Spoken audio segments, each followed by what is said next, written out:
My son wrote, "Don't expect me to take care of you in old age. I have my own life and family."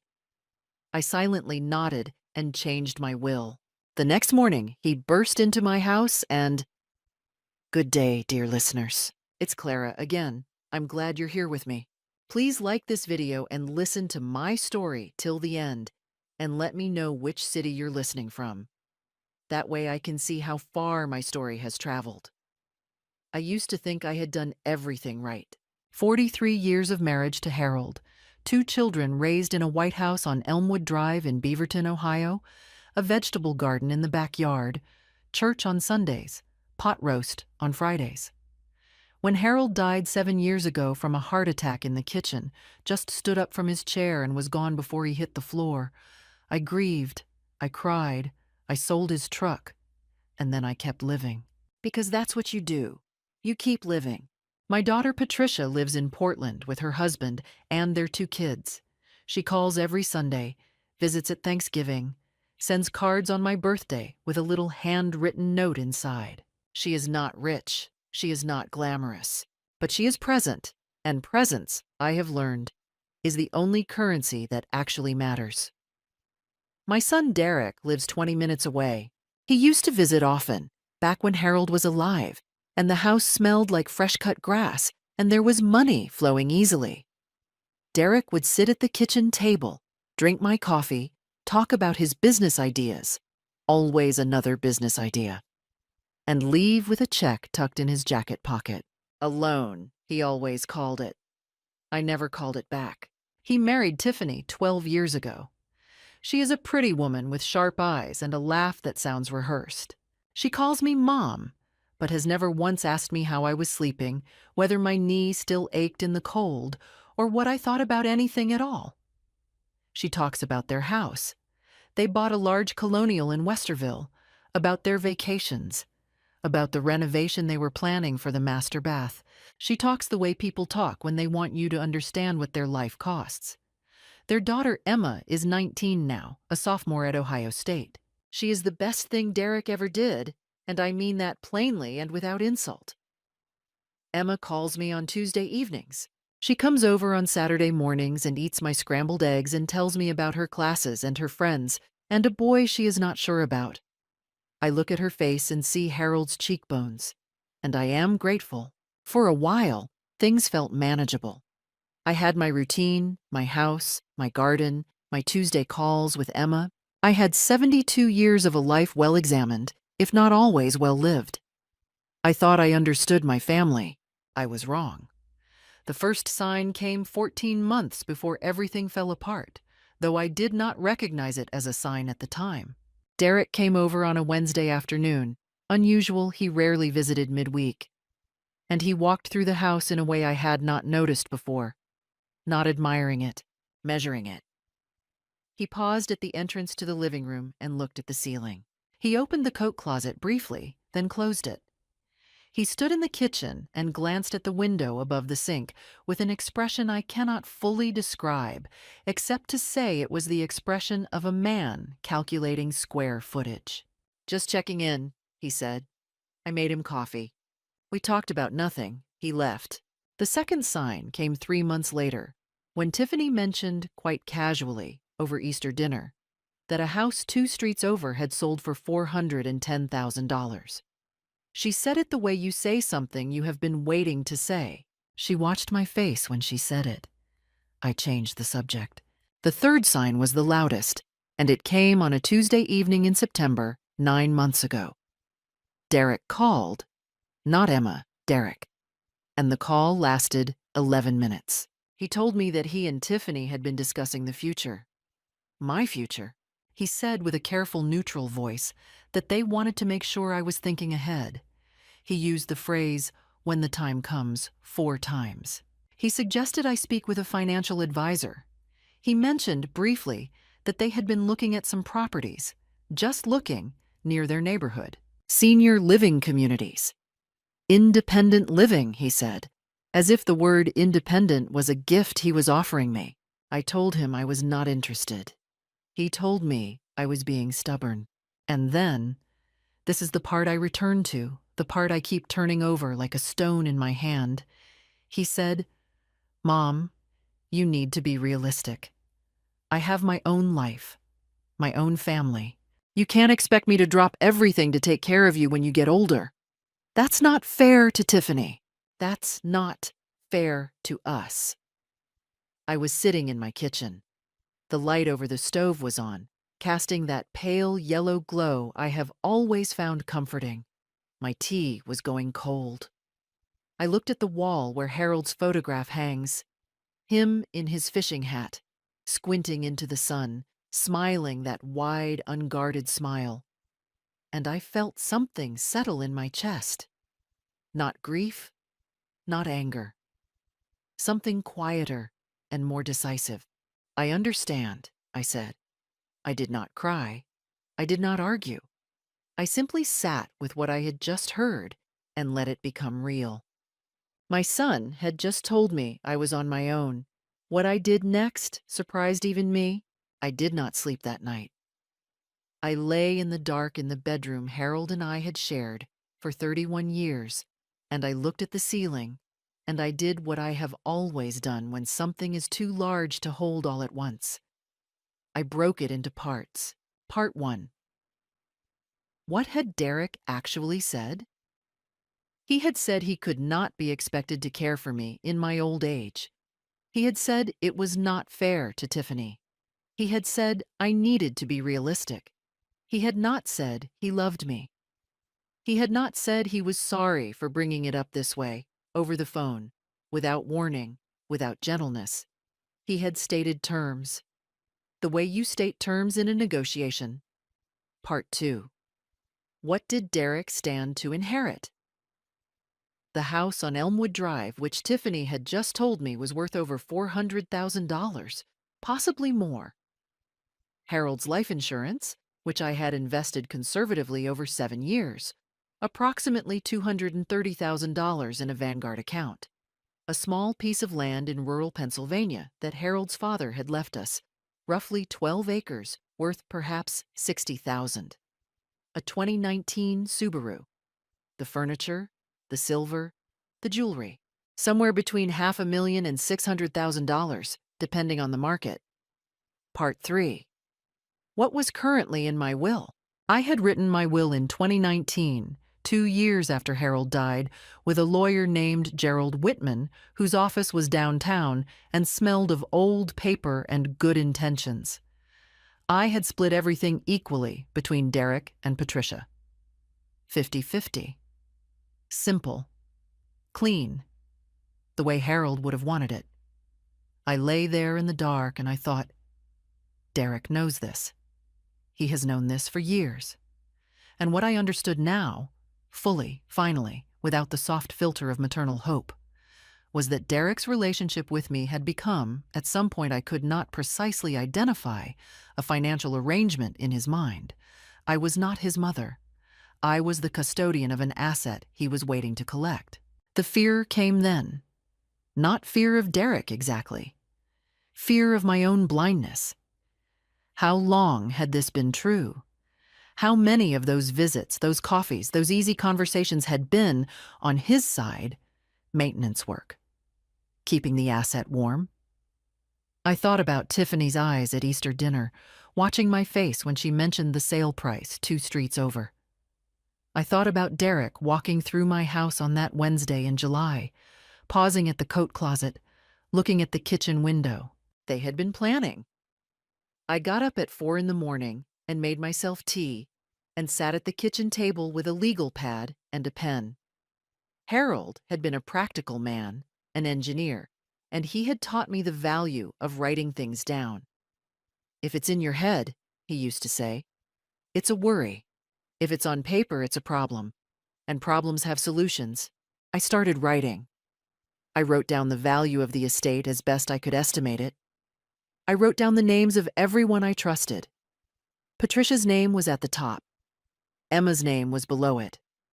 My friend Dolores, who had been my neighbor for 22 years and who brought me soup when I had the flu and never asked for anything. My pastor, Reverend Mullen, who had presided at Harold's funeral and still called me every few months to check in. Then I wrote Derek's name, and I stared at it for a long time. He was my son. I had nursed him through pneumonia at age 4. I had driven him to baseball practice for 6 years. I had co-signed his first business loan. I had sat beside Harold at Derek's wedding and cried the way mothers cry at weddings, from a fullness that has nowhere else to go. He was my son, and I loved him. But love, I was learning, does not require you to fund someone who has written you off. The plan was not complicated. I did not need it to be complicated. It had 3 parts.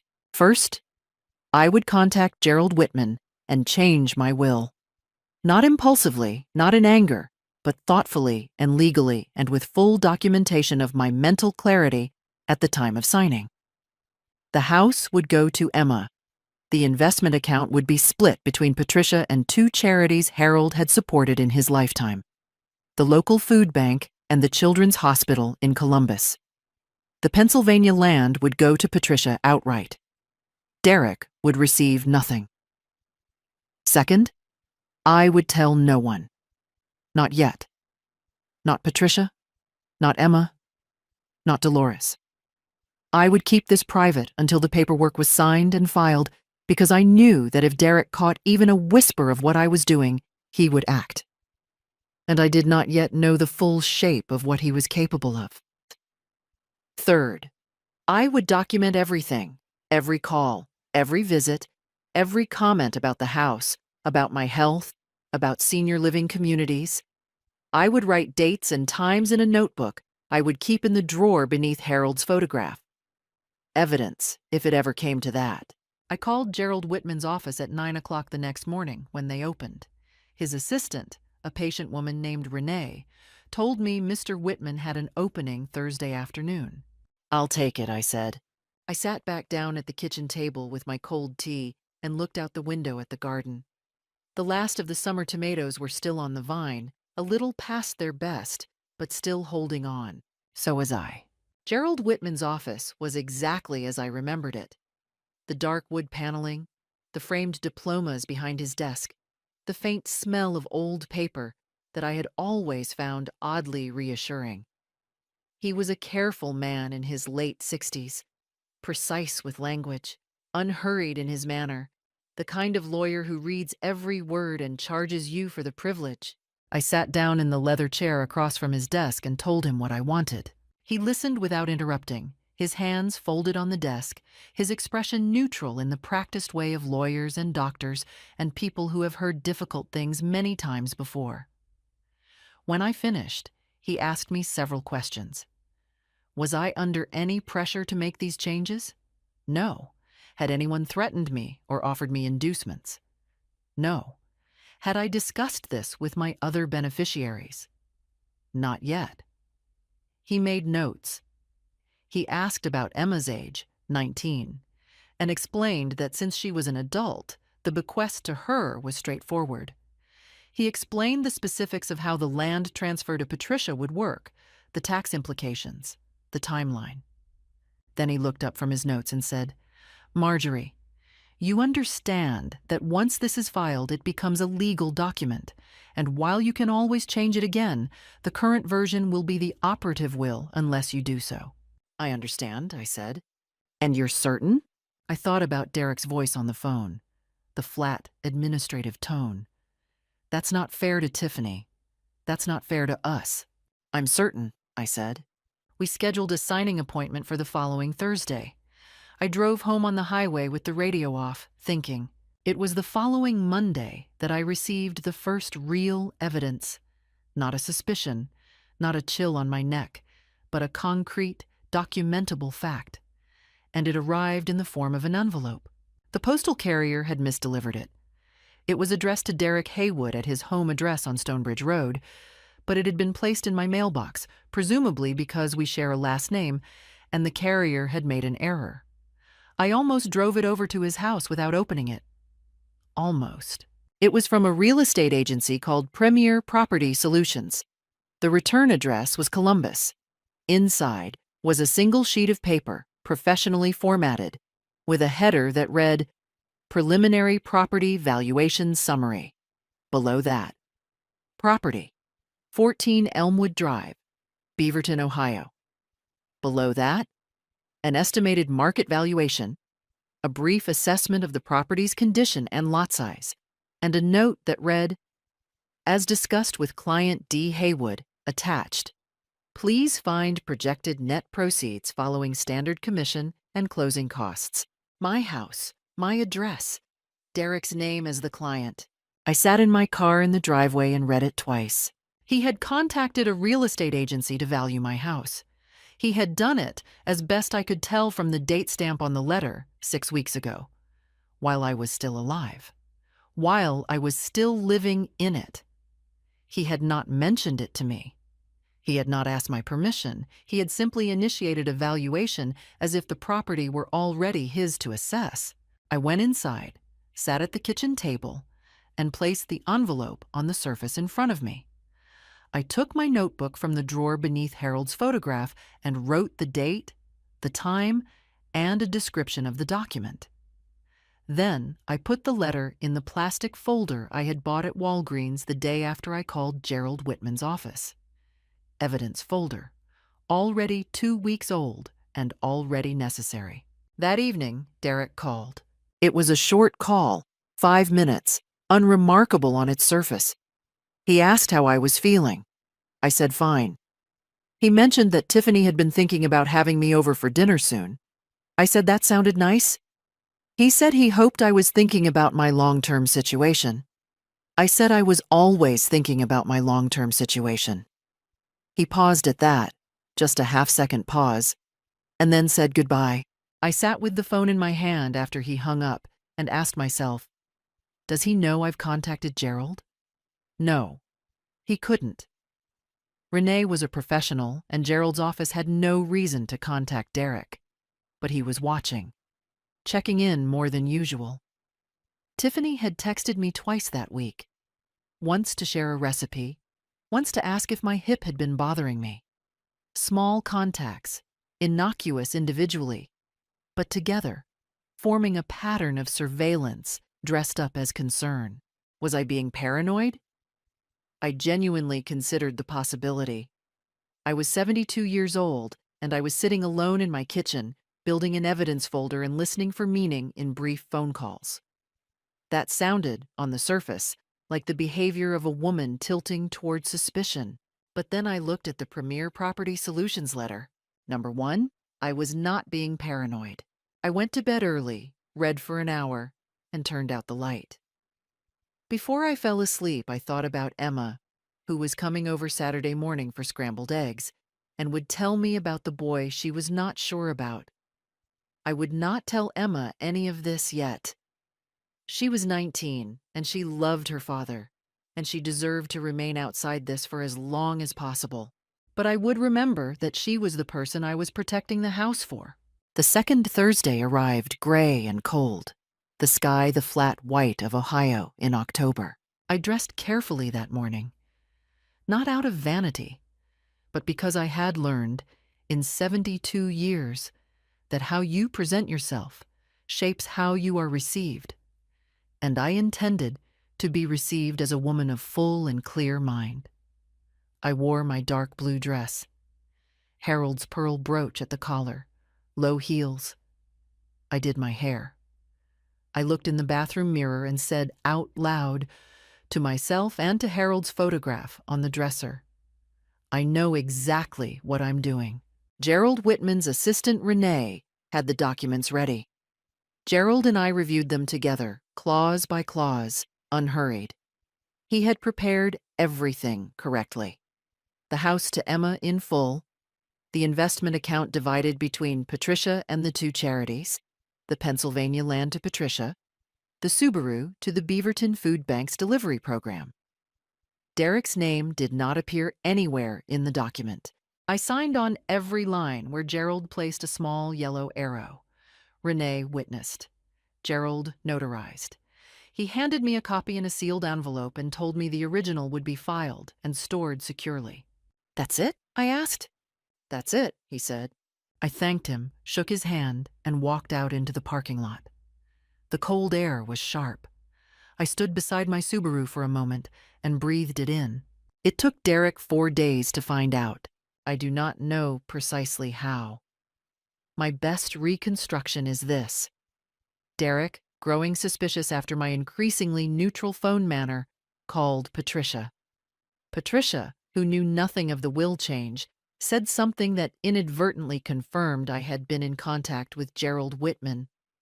Perhaps she mentioned I had called her about legal matters, or perhaps Derek guessed, and she did not deny it firmly enough.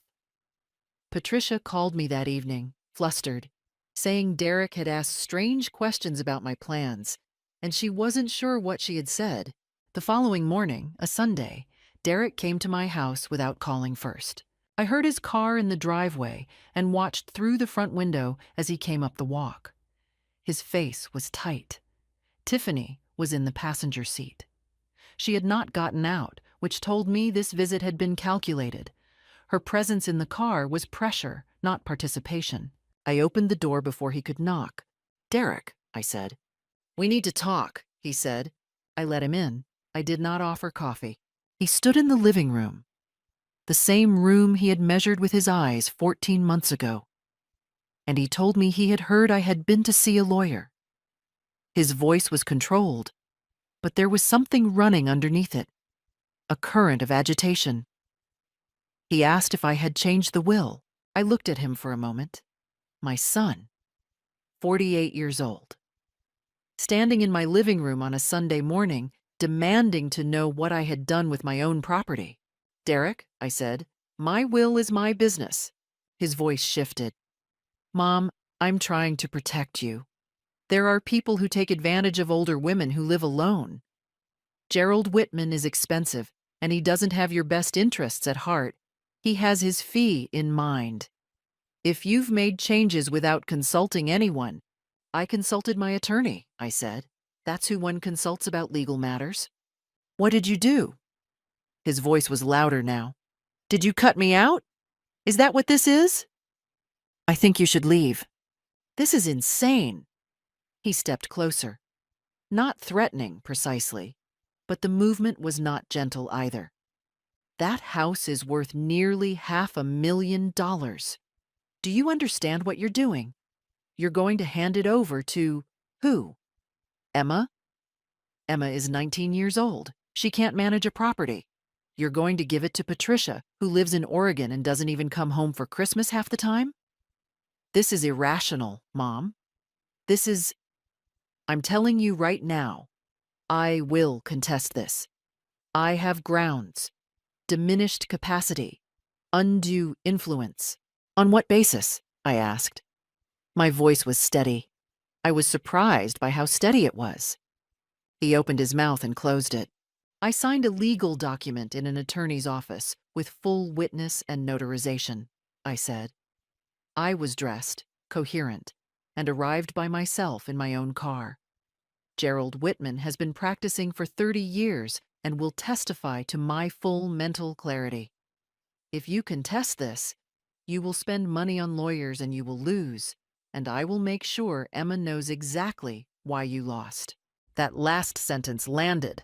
I saw it on his face. He left. He walked out without another word, got into the car where Tiffany was waiting, and drove away. I stood in the doorway and watched the car until it turned off Elmwood Drive and disappeared. Then I closed the door, walked to the kitchen, and sat down. My hands were trembling slightly, not from fear, from adrenaline. There is a difference. I knew the difference. I called Dolores next door and asked if she wanted to have tea. She said yes immediately and came over in 10 minutes in her yellow cardigan, and we sat at my kitchen table, and I told her I had just had a hard morning and she did not press me for more than that. We drank tea and talked about her grandchildren and the book club and the problem with the squirrels getting into her bird feeder, and I felt, slowly, the trembling stop. I gave myself 4 days. I did not call Derek. I did not call Patricia to explain. I gardened, I read, I cooked a proper dinner each evening. I walked to the end of the street and back in the cold afternoon light. I let myself be quiet. On the fourth day, I felt ready. On the fifth day, Tiffany called. Not Derek, Tiffany, which told me they had discussed strategy and concluded that Derek's approach on Sunday had failed and a softer instrument was required. Tiffany's voice on the phone was warm and smooth, the voice she used at holiday dinners when she wanted something to appear effortless. She said she was calling because she was worried about me. She said Derek had come home very upset on Sunday, and she wanted me to know that his concern came from love, not from, and here she paused delicately, anything else. She said they both just wanted to make sure I was protected. She said it was hard for children to watch their parents get older and make decisions that might not be fully. Another delicate pause, considered. I let her talk.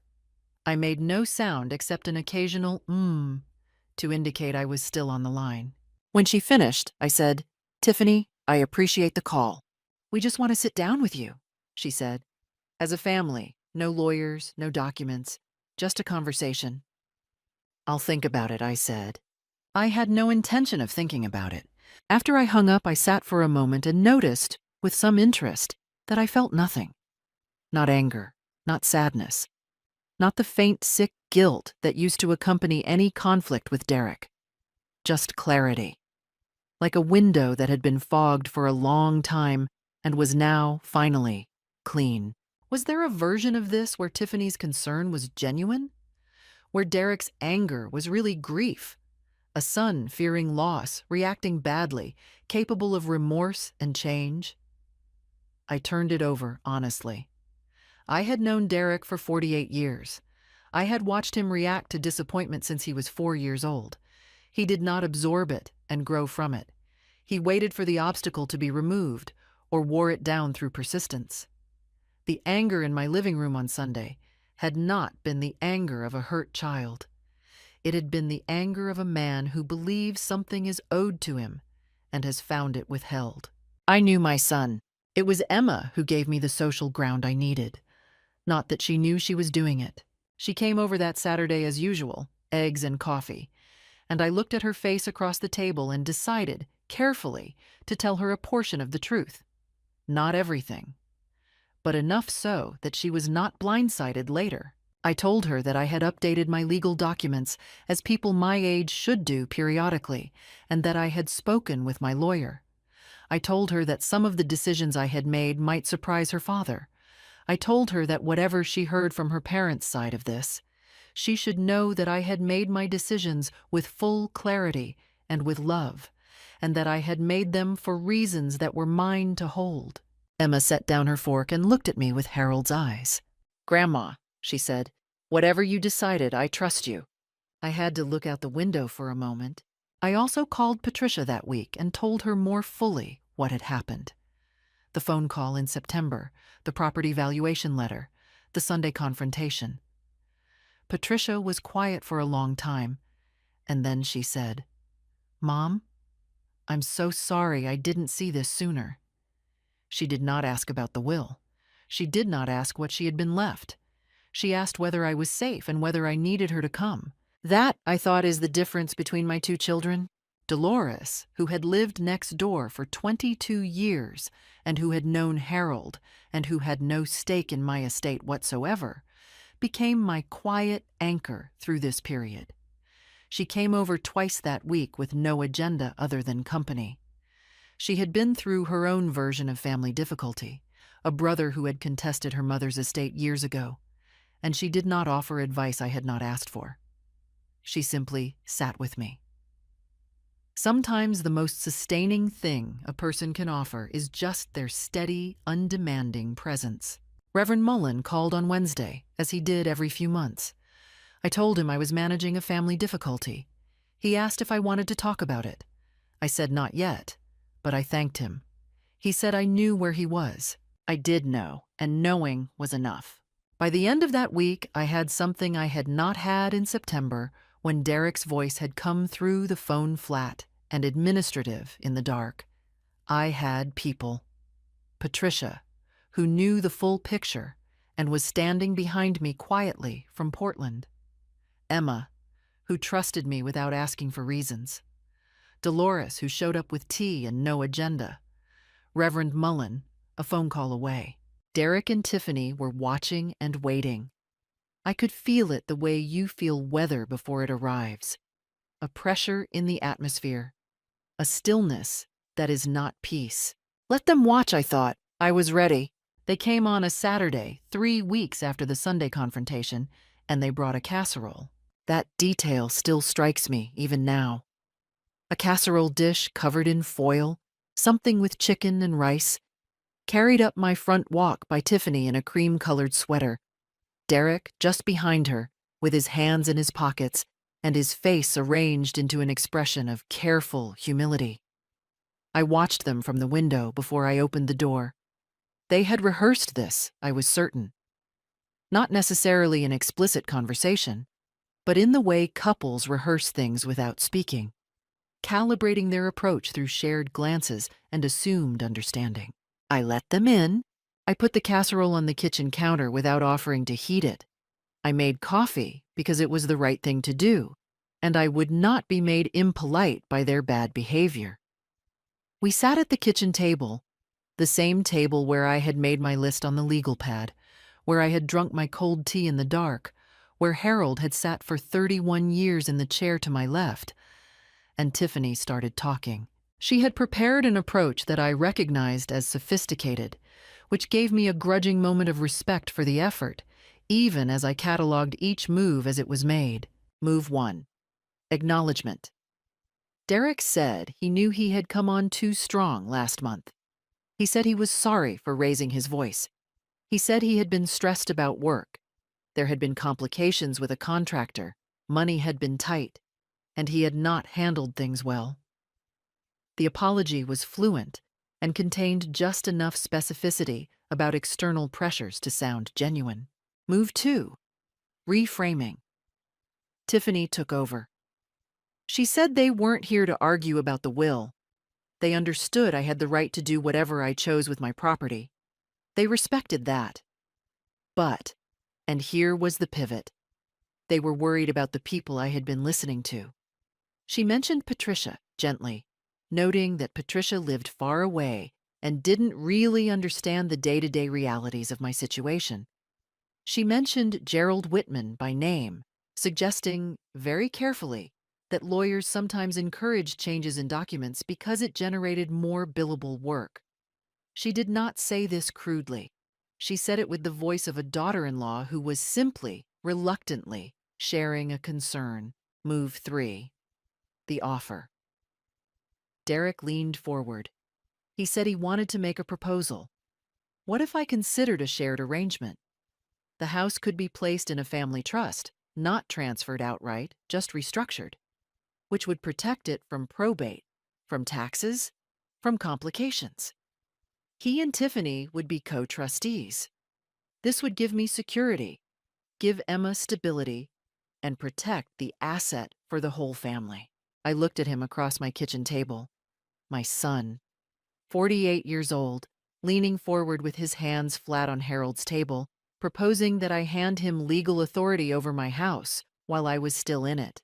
Derek, I said, who drafted this proposal? He blinked. We just talked it through ourselves. Because what you're describing is a revocable living trust with you and Tiffany as successor co-trustees, I said. That's a specific legal structure. Have you spoken to an attorney? Another blink.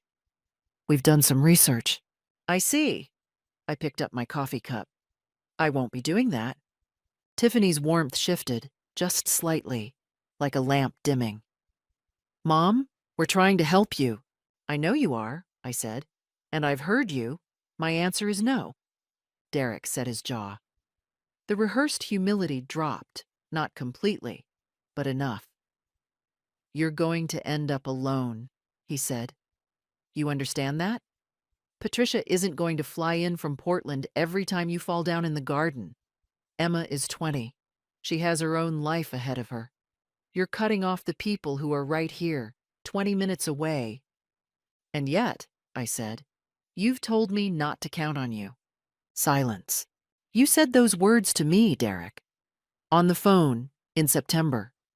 You said you had your own life and your own family, and I couldn't expect you to care for me. I wrote it down. I have the date and time. The color in his face changed. You were recording me? His voice went flat. I was taking notes, I said, which any sensible person does when they're told by their son that they're on their own. Tiffany touched Derek's arm. A signal. They had a threshold and they had just reached it, and she was calling the retreat. Derek stood up. His voice was controlled again, but there was something in his eyes now. Not anger exactly. Something colder. This isn't over, he said. I know, I said. They left. The casserole sat on my counter getting cold. I locked the front door and stood in the hallway for a moment and let myself feel the fear, because it was there, and denying it would have been foolish. This isn't over. He was right about that. A man who believes $400,000 is being taken from him does not simply accept it. But the fear, when I let myself stand in it, had a surprising texture. It was not paralyzing. It was informing. It told me, this is real. He will act. You need to be more prepared than you currently are. I walked to the kitchen, opened my notebook, and wrote down the date and time and everything that had been said. Every move, every word, every change in Tiffany's voice. Then I called Gerald Whitman's office and left a message asking him to call me first thing Monday morning. I had a question about what legal options someone might pursue to challenge a will, and what documentation I should be assembling now, before anything was filed, to make sure any such challenge would fail completely. Gerald Whitman called me back Monday morning at 8:55, 5 minutes before his office officially opened. That small fact told me something. He had received my message and understood it was not routine. Over the following 2 weeks, we had 3 appointments. In the first, I brought my notebook and Gerald's associate, a younger woman named Christine Bird, who specialized in elder law and estate litigation, took careful notes while I described the sequence of events: the September phone call, the property valuation letter, the Sunday confrontation, and the Saturday visit with the casserole and the trust proposal. Christine asked me precise questions. Had Derek ever had power of attorney? No. Had he ever had a joint account with me? No. Was there any document in existence that gave him any legal authority over my property or my finances? No. None. She looked at the Premier Property Solutions letter, which I had brought in its plastic sleeve, and wrote something down. In the second appointment, Gerald explained the landscape. A will contest in Ohio required grounds, typically undue influence, lack of testamentary capacity, fraud, or improper execution. He told me my documentation of mental clarity at signing, combined with Renee's witness and his own testimony, made a capacity challenge very weak. A claim of undue influence would require Derek to demonstrate that someone had overridden my free will. Difficult to argue when the change moved assets away from the alleged influencer's family, not toward them. Frankly, Gerald said, your son is in a poor legal position, and I suspect any attorney he consults will tell him so. But in the third appointment, Christine told me something new. Derek had contacted an attorney.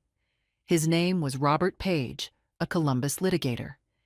He had sent Gerald's office a formal letter requesting a copy of my current will on behalf of his client, Derek Haywood, who had reason to believe the document had been executed under conditions of undue influence. The letter was politely worded and legally thin, Christine said. But it was a move. He's filing for a guardianship hearing, she said. Not a will contest yet, and that comes after. This is the first step. He wants the court to declare you legally incapable of managing your own affairs. I looked at her across the conference table. Outside the window, Columbus traffic moved steadily through the November gray. On what basis? I asked. The filing cites concerns about your isolation, your susceptibility to outside influence, and what he describes as recent erratic changes in long-standing legal arrangements. She paused. It also contains a statement from a Dr. Frederick Almore, listed as your primary care physician. I frowned. Frederick Almore has not been my physician for 3 years. I switched to Dr. Karen Price in 2022. Christine looked at her notes. Dr. Almore's statement describes you as showing signs of age-related cognitive decline during a visit in 2021. In 2021, I had a sinus infection, I said. Christine's expression remained professionally neutral, but I saw something shift behind her eyes. Do you have a current relationship with Dr. Price? I see her every 6 months. My last appointment was August. I'll need a letter from her, Christine said. And I'll need you to consent to a neuropsychological evaluation. Not because I doubt you, but because I want it on record before this hearing that you scored in the normal range for your age. If we can put that evaluation in front of a judge alongside Dr. Price's letter and Gerald's testimony from the signing, Paige's filing will have nothing to stand on.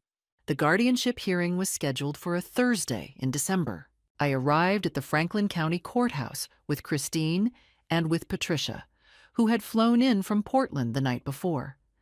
I had not asked her to come. She had called and said she was coming, and I had let her. We sat in the corridor outside the hearing room, and Patricia held my hand, and I looked at the marble floor and thought about Harold, who would have been furious and precise and would have written everything down in his engineer's handwriting and then gone home and made dinner as if nothing extraordinary had happened. I tried to borrow some of that from him. Derek and Tiffany arrived with Robert Paige. Tiffany was dressed formally, which told me she had thought about appearances. Derek did not look at me when they walked past. Inside the hearing room, Christine presented the neuropsychological evaluation.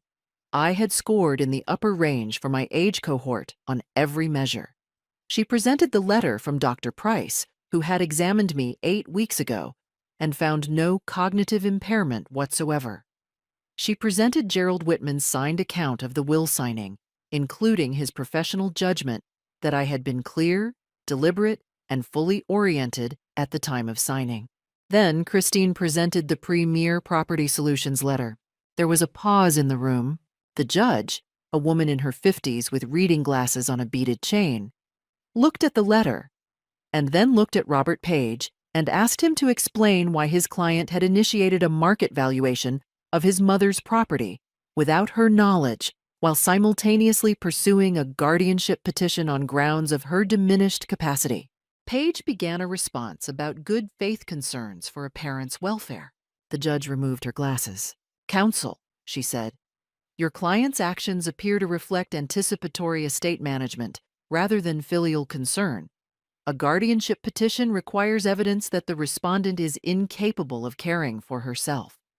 I have before me a neuropsychological evaluation, a letter from her current treating physician, the professional attestation of a 30-year estate attorney, and a woman who arrived here today under her own power, and is sitting at that table with complete comprehension of these proceedings. She looked toward Derek. What I do not have is a single piece of credible clinical evidence of incapacity. Derek's face was very still. What I do have, the judge continued, is evidence suggesting a financial motivation behind this petition. I am inclined to deny it. She denied it. We walked out of the courthouse into the cold December afternoon, and Patricia put her arm through mine, and we stood on the steps for a moment, and neither of us said anything, because there was nothing that needed to be said just yet. Derek came out behind us with Tiffany and Robert Paige. He stopped a few feet away. He looked at me, and his face held something I had not seen before. Not anger, not calculation. Something collapsed in it, like a structure that had lost its load-bearing wall. I looked back at him steadily. Then Patricia and I walked to the car. In the weeks after the hearing, Derek attempted 2 more approaches. The first was through Patricia. He called her the week after the courthouse and told her I was acting irrationally, that I had been influenced by Gerald Whitman, and by her, that the family was being destroyed by a simple misunderstanding that could be resolved if everyone sat down together. Patricia told him she had been at the hearing, had seen the evidence, and had no interest in sitting down. She called me afterward and described the conversation in the careful, precise way she does things, and I wrote down the date in my notebook and thought, he is running out of moves. The second approach came as a formal letter from Robert Page. It was addressed to Christine and offered a settlement. Derek would withdraw all legal action in exchange for a negotiated bequest. He proposed 20% of the estate's total value, citing his years as a nearby family member and his reasonable expectation of inheritance. Christine called me and read it to me over the phone in a neutral, information-delivering tone. "What would you like to do?" she asked. "Nothing," I said. "He'll likely withdraw without response," she said. "He has no remaining legal grounds, and Page would have told him so after the hearing." "Then he'll withdraw," I said. He withdrew. Page sent a formal notice 2 weeks later. All proceedings dropped, no further action to be taken. Christine filed it and sent me a copy, and that was, legally speaking, the end of it. I held that single sheet of paper for a long moment at my kitchen table. It was unremarkable to look at. Standard letterhead, formal language, 2 short paragraphs. But I had spent the better part of 6 months moving carefully and deliberately toward this piece of paper, and I felt its weight more than its words. I thought about the legal pad I had filled in the dark at 4 in the morning, the evidence folder in its plastic sleeve, the morning I had dressed in my blue dress and Harold's pearl brooch and told my reflection I knew exactly what I was doing. All of it had led here, to this quiet Tuesday afternoon, to this single page that said, "It's over." I put the letter in the plastic folder with everything else and placed it in the drawer beneath Harold's photograph. Not because I needed it anymore, but because it was part of the record. It was true, and true things deserve to be kept. But the personal end of it came a little differently. 3 weeks after the withdrawal, Derek came to my house alone. No Tiffany in the car, no rehearsed expression. He rang the doorbell, and when I opened the door, he looked like a man who had not been sleeping well, which I did not think he deserved sympathy for, but which I could see clearly. He asked if he could come in. I considered it for a moment and then stepped back from the door. He sat at the kitchen table. I made coffee because that is what I do, and I set a cup in front of him. He did not start with an apology. He started with a question. "Did you always know?" he asked. "About me, about what I was doing." I thought about how to answer that honestly. "Not always," I said. "But long enough." He wrapped both hands around the coffee cup. "I convinced myself it wasn't greed," he said. "I told myself I was being practical, that I was planning ahead, that you were being sentimental and impractical, and that I was the one seeing clearly." "I know," I said. "I think I believed it," he said. "That's the part I keep. I think I actually believed it." I looked at my son, 48 years old, hollowed out in some way that he would have to live with for a long time, possibly the rest of his life, because he had looked at his mother's home and seen an asset, and his mother had seen exactly what he had done. And now there was no undoing the clarity on either side. There was a long silence between us. Not uncomfortable, exactly, but waited. The kitchen clock ticked. Outside, a car passed slowly on Elmwood Drive. I thought about all the years we had sat at this table when Derek was young, when Harold was alive, when the house was full of ordinary noise, and I had not yet needed to know what my son was made of. Those years had been real. They could not be unmade, but they could not be returned to either. Some distances, once crossed, simply become the new geography. "Derek," I said, "I love you. That has not changed. But I will not be returning to the relationship we had before September. You told me not to count on you. I believed you and I acted accordingly. The will stands." He nodded. He was not going to argue. I could see that. He drank the coffee and he stayed for 20 minutes, and we talked about nothing in particular.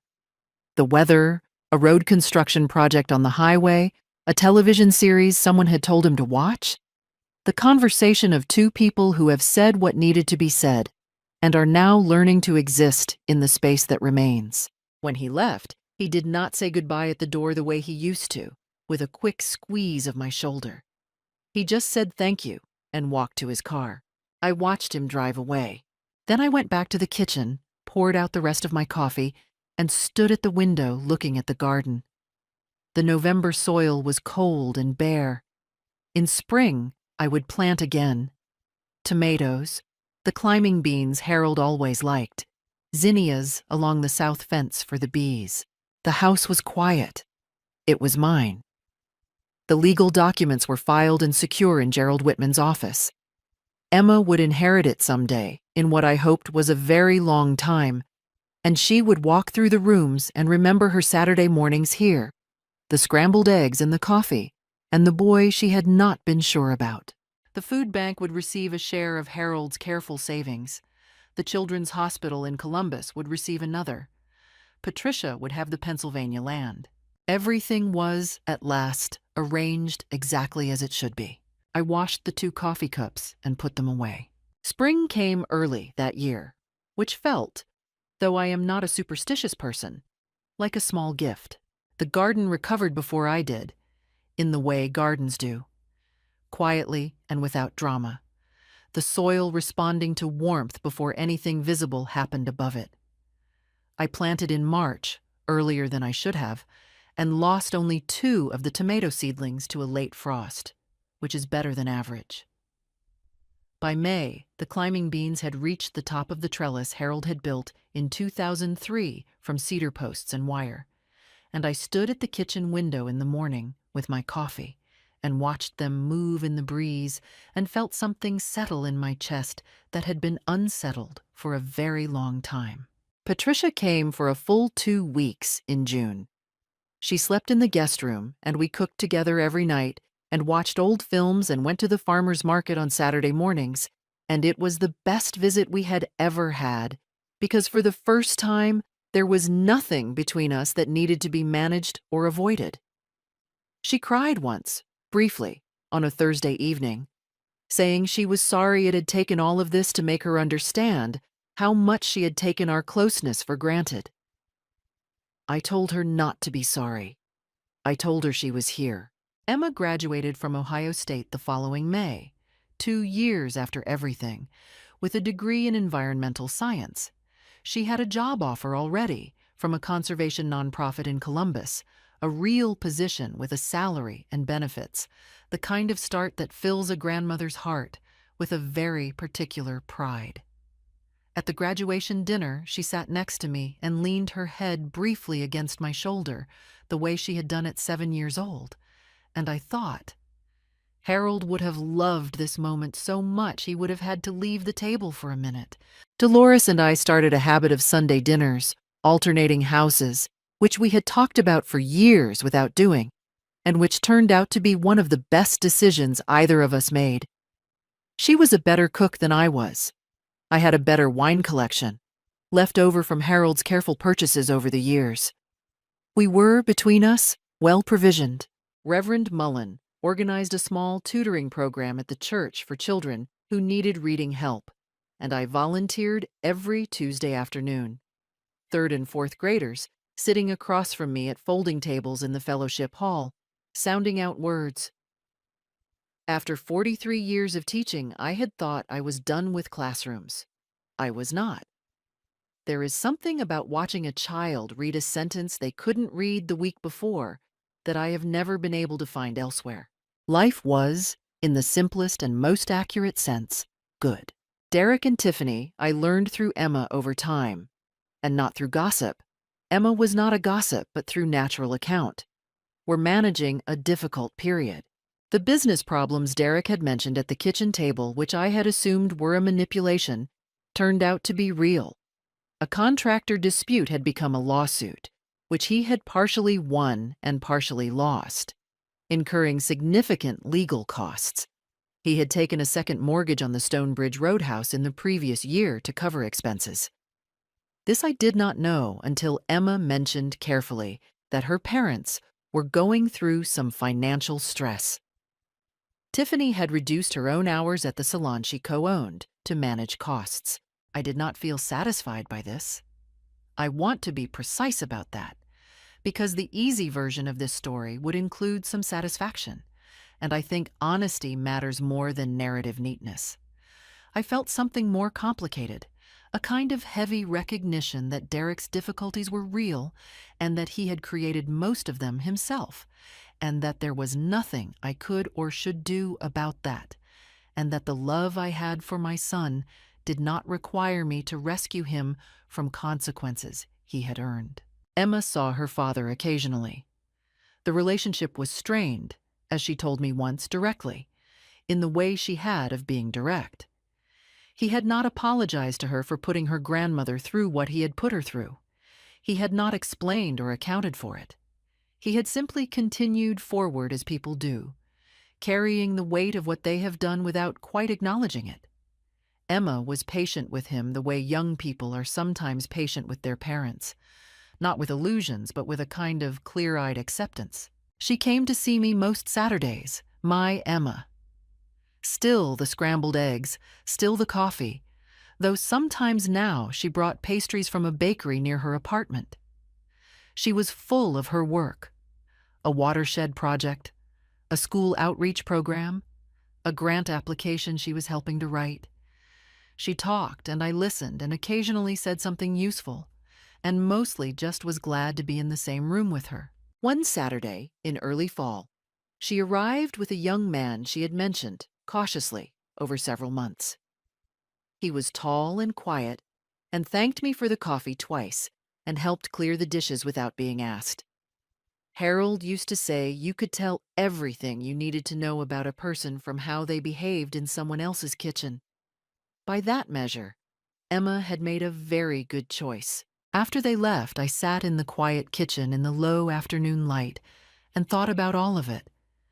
The September phone call, the evidence folder, the hearing room, the coffee cups, the signing with the yellow arrows. And what I felt, most of all, was not triumph. It was something calmer and more durable than triumph.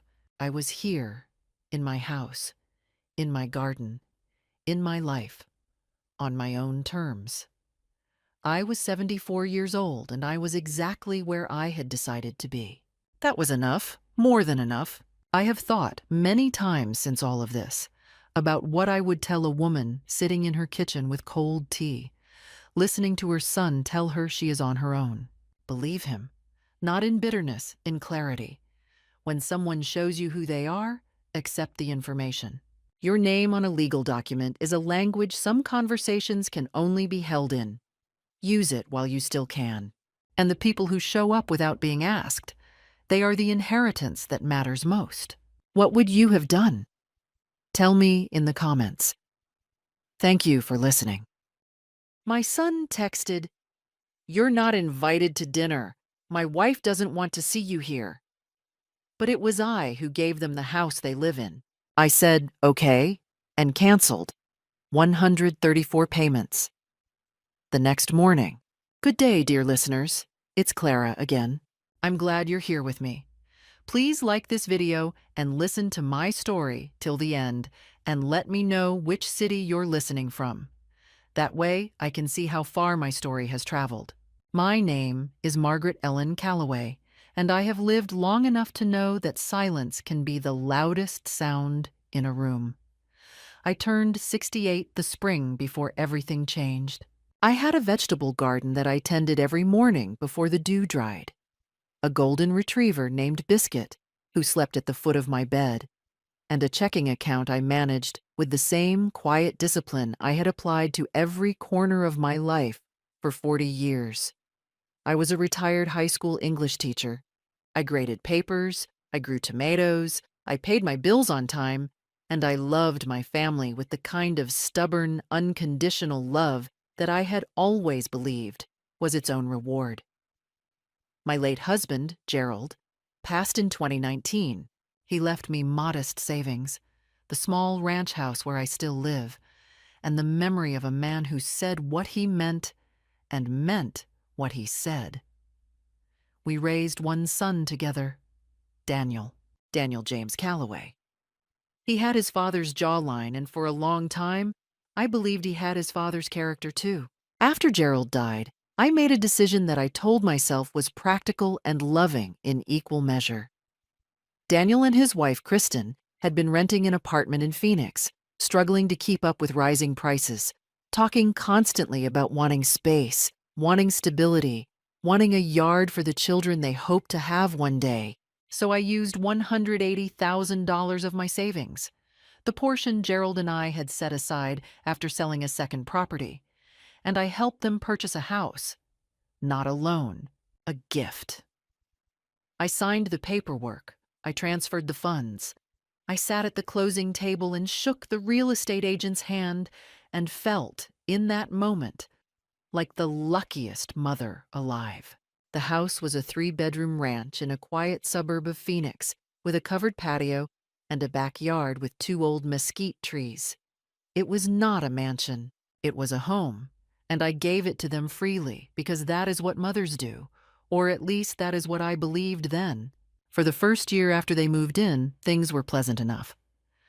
I drove the 4 hours from Tucson twice, maybe 3 times.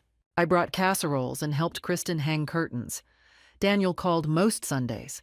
There was ease between us, the comfortable ease of people who do not yet know what they are capable of taking from each other. Then Kristen's mother, Pamela, moved to Phoenix. I don't want to be unfair. I have no proof of what Pamela said behind closed doors. I only know what I observed. Within 6 months of her arrival, the Sunday calls grew shorter. My questions about visiting were met with vague answers. We'll figure something out, Mom. It's just busy right now. Kristen's not feeling great. I told myself it was normal. Families shift and settle, like houses after the first good rain. But then came the small things. The Christmas I was not invited to explained away as a quiet year. The birthday dinner photograph I saw on Kristen's social media, a full table, Pamela centered and laughing, my son beside her. Taken the same weekend, Daniel had told me they were not doing anything special. I stared at that photograph for a long time. My coffee went cold. Was I being replaced? I told myself I was being dramatic. I started keeping a list.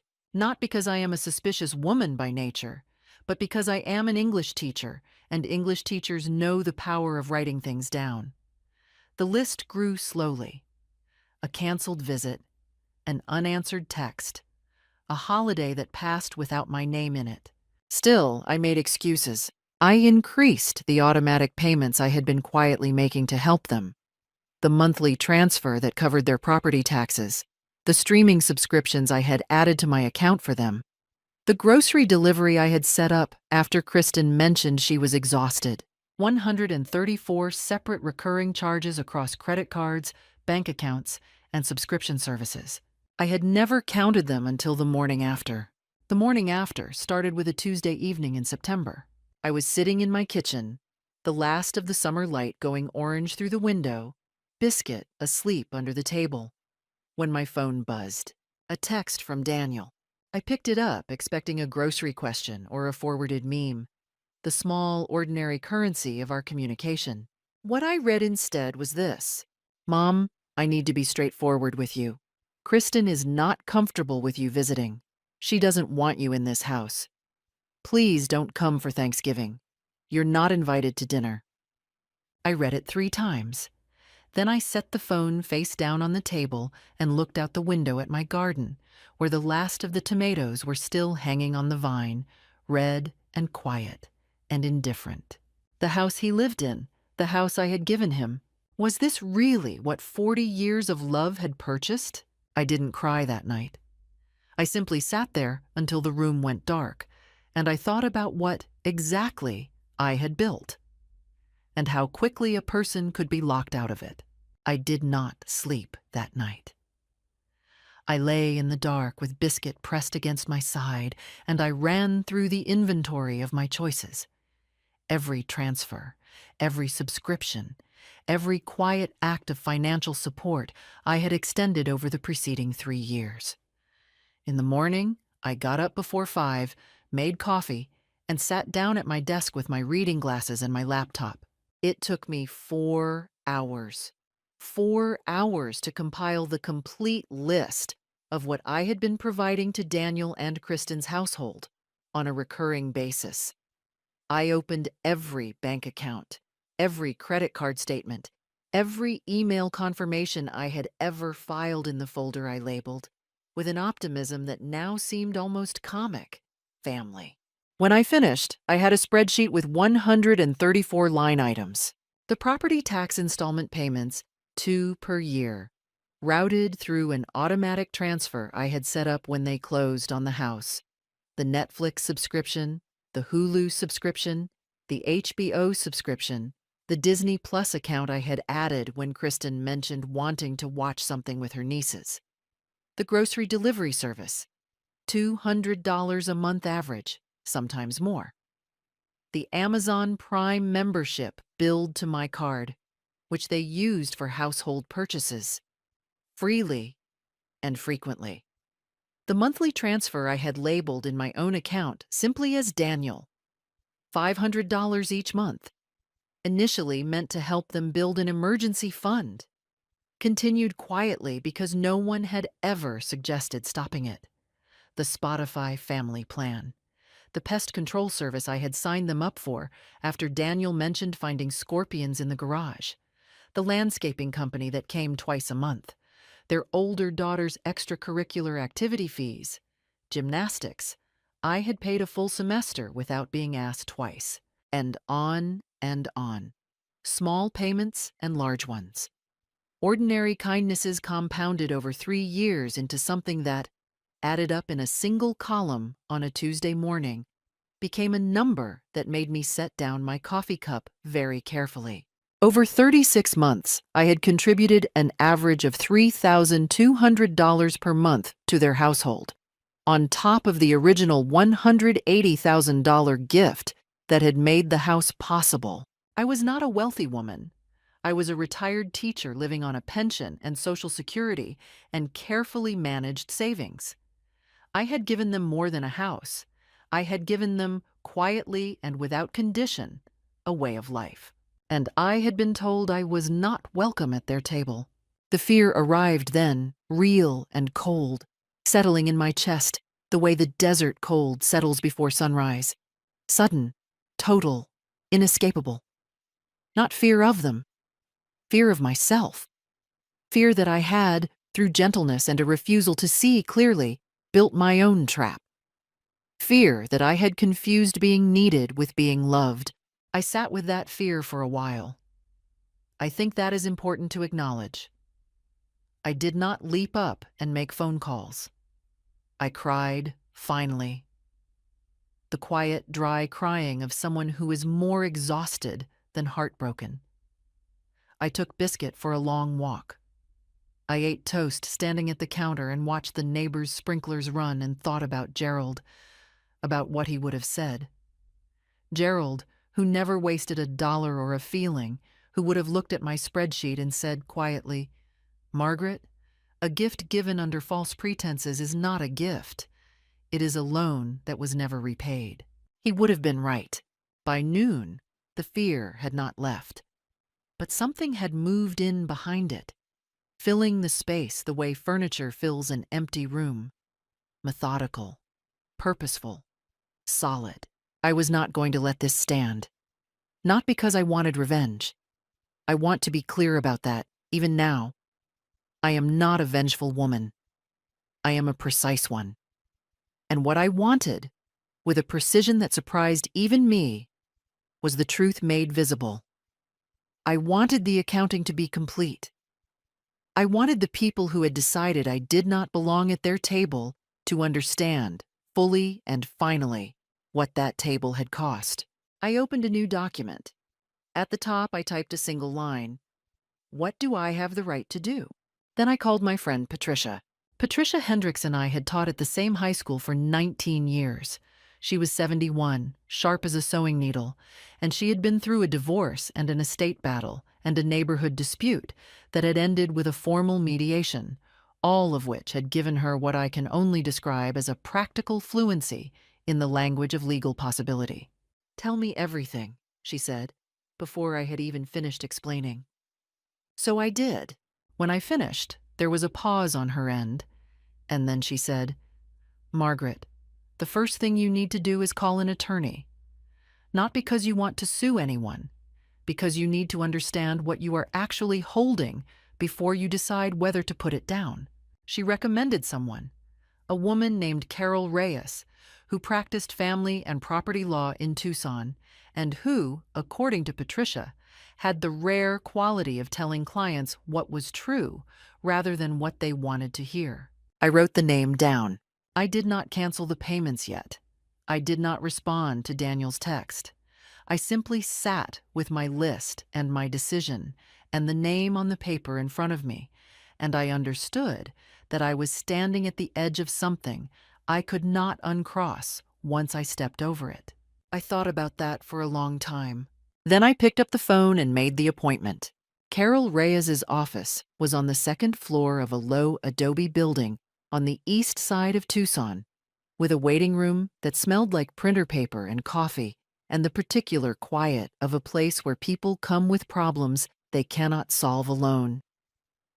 I arrived 10 minutes early, which is my nature, and I sat in a chair by the window and watched the traffic below and tried to organize my thoughts the way I once organized my classroom, clearly without sentiment, in the order that would be most useful.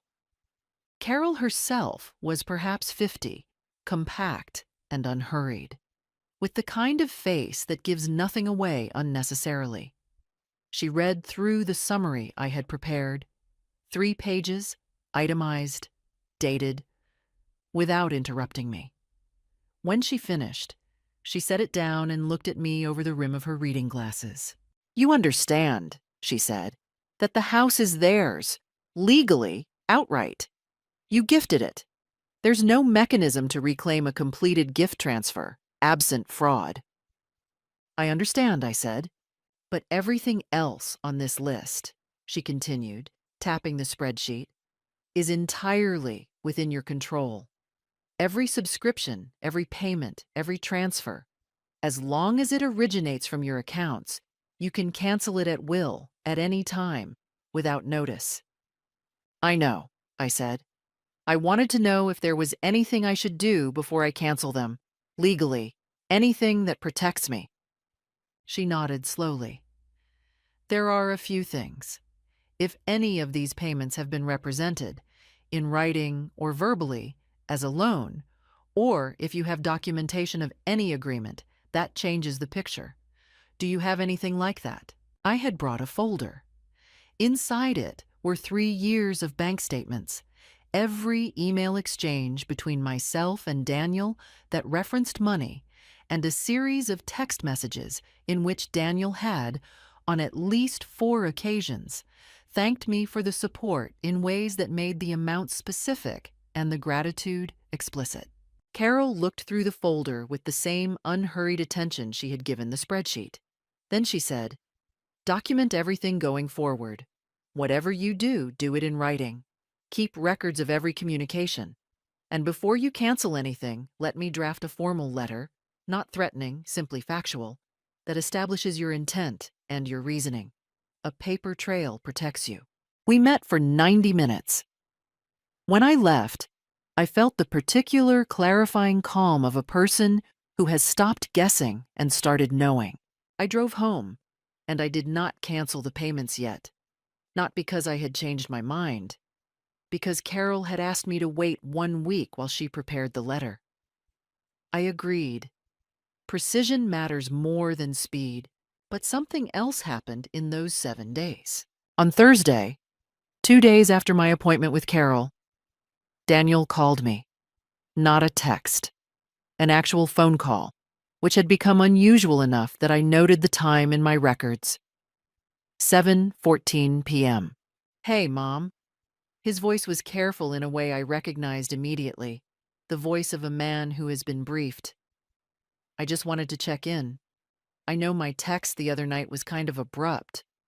I hope you're doing okay. I told him I was fine. I kept my voice warm and even, which was not difficult. Because I have spent decades teaching rooms full of teenagers, and I know how to hold my expression while my mind works independently. Kristen and I have been talking, he said.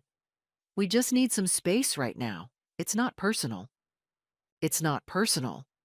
As though the $180,000 and the $3,200 a month were not personal either. I said I understood and that I hoped they were well.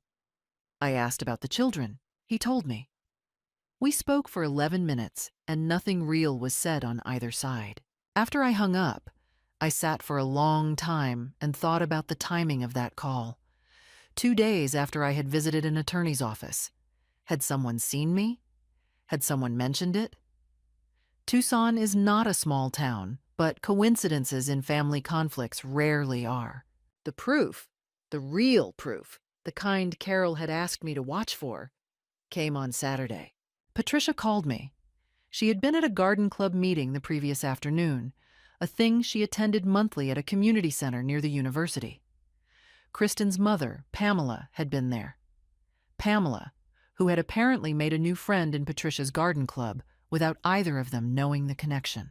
And Pamela, in the course of what Patricia described as an extended, unprompted monologue, had said, with the easy confidence of someone who believes she is speaking among allies, that she had advised Kristen to get Margaret out of the picture emotionally before she could make any legal trouble, that Daniel was too soft and needed Kristen to manage the situation, and that the goal had always been to get the property settled and move on.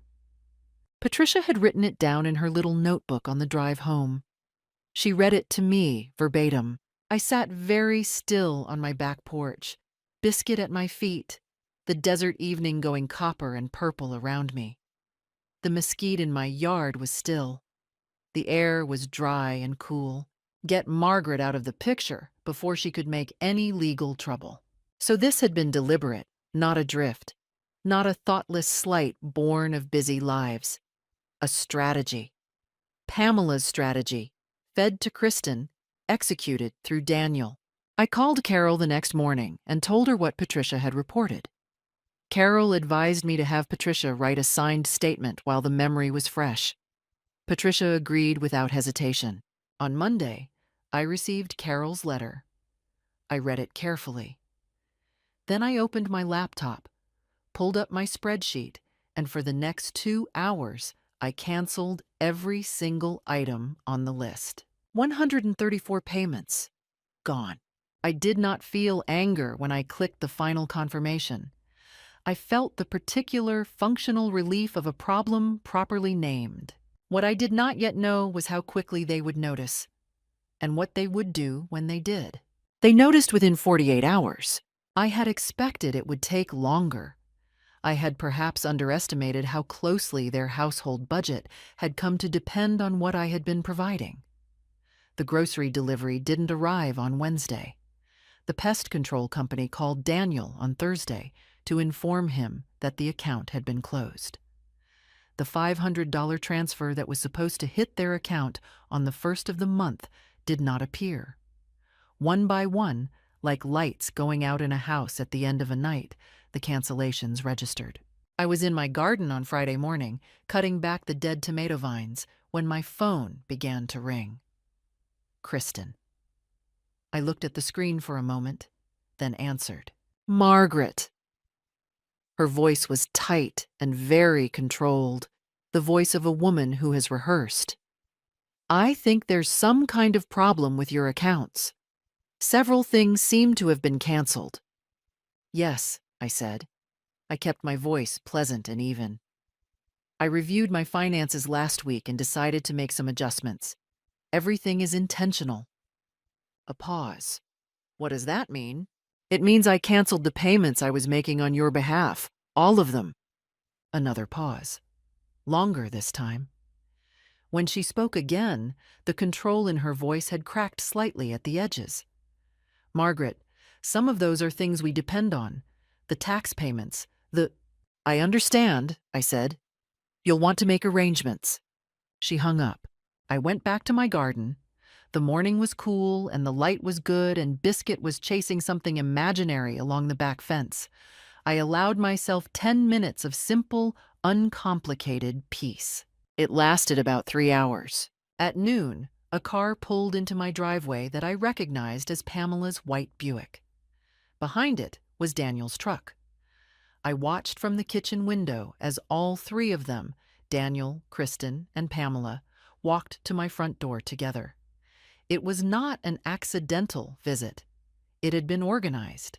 I opened the door before they could knock. "Come in," I said, and stepped aside, because I had nothing to hide and nowhere to retreat to, and because in my experience, people who organize confrontations expect resistance at the door and are always slightly disoriented when they don't find it. They sat in my living room. I offered water.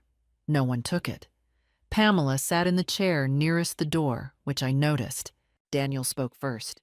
His voice was apologetic in a way that rang slightly hollow, like a bell with something packed inside it. "Mom, we're worried about you. The cancellations. Kristen. We think something might be going on." "Nothing is going on," I said. "I made a financial decision." Then Pamela leaned forward, and the mask of concern slipped completely and efficiently away. "Margaret," she said, in a tone that had no warmth in it at all, "you should understand that what you're doing could be considered financial manipulation. Withdrawing support suddenly, without discussion.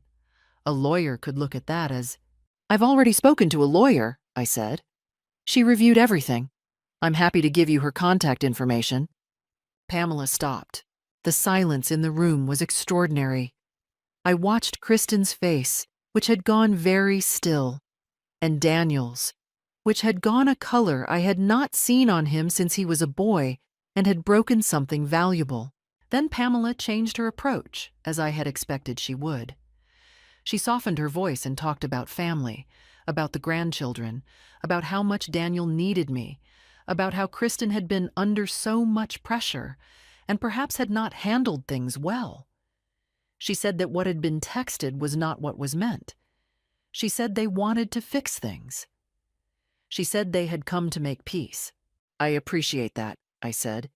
"When Daniel would like to speak with me privately, without an audience, I'm available. Until then, I think we've said what needs to be said." I stood up.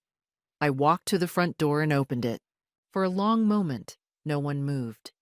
Then Pamela rose, and the others followed, and they walked out of my house in a sequence that told me everything about who was leading whom.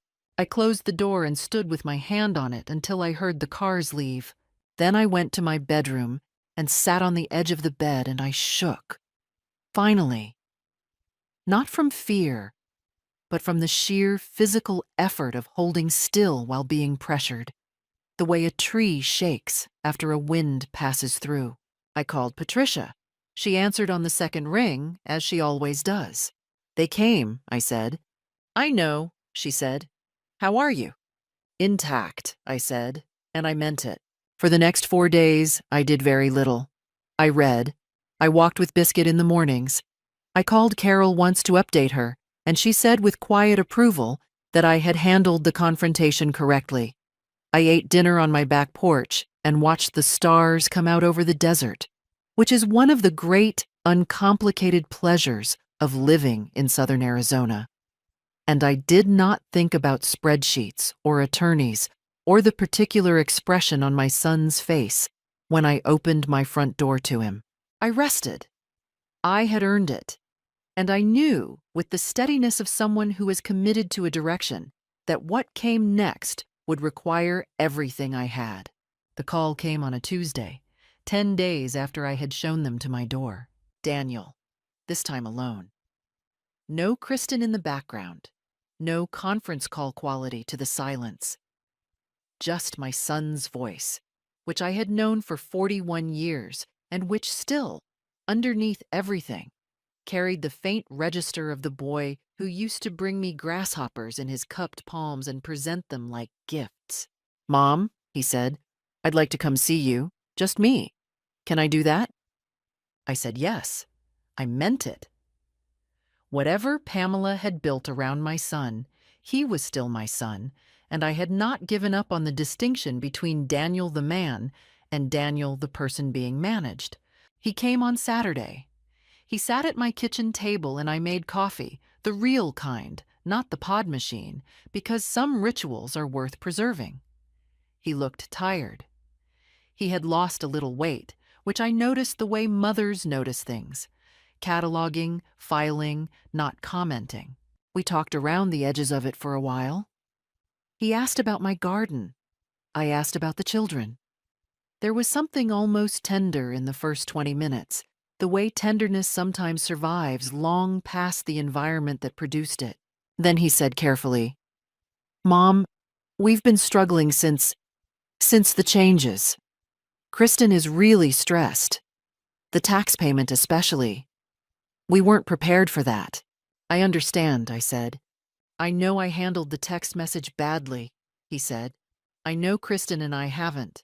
I know things got out of hand." He paused. "I guess what I'm asking is whether there's a path back to the way things were between us." The way things were. I looked at my son across my kitchen table and I thought about what that phrase actually meant. The way things were included me paying $3,200 a month to be excluded from their holidays. The way things were included Pamela advising Kristen to remove me from the picture before I could cause legal trouble. The way things were was a construction designed to benefit from me while ensuring I asked nothing in return. "I would love a relationship with you," I said. "A real one. Not one where I am welcome in proportion to what I am providing." He looked at the table. "The financial support," I said, keeping my voice gentle but clear, "is not coming back in its old form. That chapter is finished. But if you would like to build something honest, Daniel, I am here for that." He left after another half hour. He did not commit to anything. He did not argue. He simply looked at me at the door with an expression I could not fully read. Something between relief and grief, as though a decision had been made that neither of us had spoken aloud. After he left, I called Patricia and told her what had happened. "You did well," she said. "Did I?" I said. Because in the silence after he drove away, I had felt for the first time the weight of what I was asking of myself. To hold the line against the man I had raised, against my own longing to simply have my family back. "You did," she said firmly. "Come to dinner Saturday. Bring biscuit. I'll make the soup you like." I said yes. Patricia's house was warm and smelled like onions and rosemary, and her husband Frank poured me a glass of wine without asking whether I wanted one, which is the most companionable gesture I know. We ate around a table that was slightly too small for the number of chairs crowded around it and talked about things that had nothing to do with Daniel or Kristen or Pamela. And I remembered, sitting there, that there is a category of love that does not require you to earn your place at the table. My neighbor, Jim Kowalski, had noticed the 3 cars in my driveway the week before and had knocked on my door the following morning under the pretext of returning a garden tool he had borrowed in August. He was 73, a retired contractor, widowed, with the unhurried watchfulness of a man who has seen enough of life to know when someone needs a witness. "Everything all right?" he had asked. I had told him a version of it. He had listened without interrupting, which is rarer than it should be. "If you need anything," he said, "I am 20 feet away." I had thanked him and meant it, from a distance. And I knew they were watching, because the sudden absence of noise from someone who has been providing financial support is as loud as any action. Daniel and Kristen had gone quiet. Pamela, according to Patricia's ongoing, and I admit, welcome intelligence from the garden club, was furious and planning something, though the specifics remained unclear. I let them watch. I went to Patricia's for dinner. I walked with Jim in the evenings. I continued my meetings with Carol, whose letter had been sent and acknowledged. I tended my garden, which did not require anything from me beyond attention and care, and showed up consistently in return. I was not hiding. I was simply living. And I had a feeling, the kind that sits in the back of the throat and does not quite go away, that Pamela was not done. I was right. They came on a Wednesday afternoon without calling ahead, which told me everything about the intention before either of them had opened her mouth. I was in the backyard deadheading the marigolds when I heard the gate latch. I turned, and there they were. Kristen in a pale blouse, carrying what appeared to be a bakery box, and Pamela behind her. Dressed as though attending a church function she found only mildly beneath her. They had chosen their wardrobe as carefully as their approach. "Margaret," Kristen said, smiling with her mouth, "I hope this is okay. We brought pastries." "Of course," I said. I set down my clippers. "Come in." I led them through the back door and into the kitchen. I put on the kettle. The bakery box was placed on my table and opened to reveal croissants, which under other circumstances I would have enjoyed. We sat down. Kristen arranged herself with the careful self-consciousness of someone who has planned this scene. "We wanted to come alone," Kristen began. "Without Daniel, just us, woman to woman." Pamela nodded, her hands folded in her lap. "Margaret," Kristen said, and her voice shifted into something rehearsed and soft. "I know things have been very hard, and I know I hurt you with the way Daniel communicated.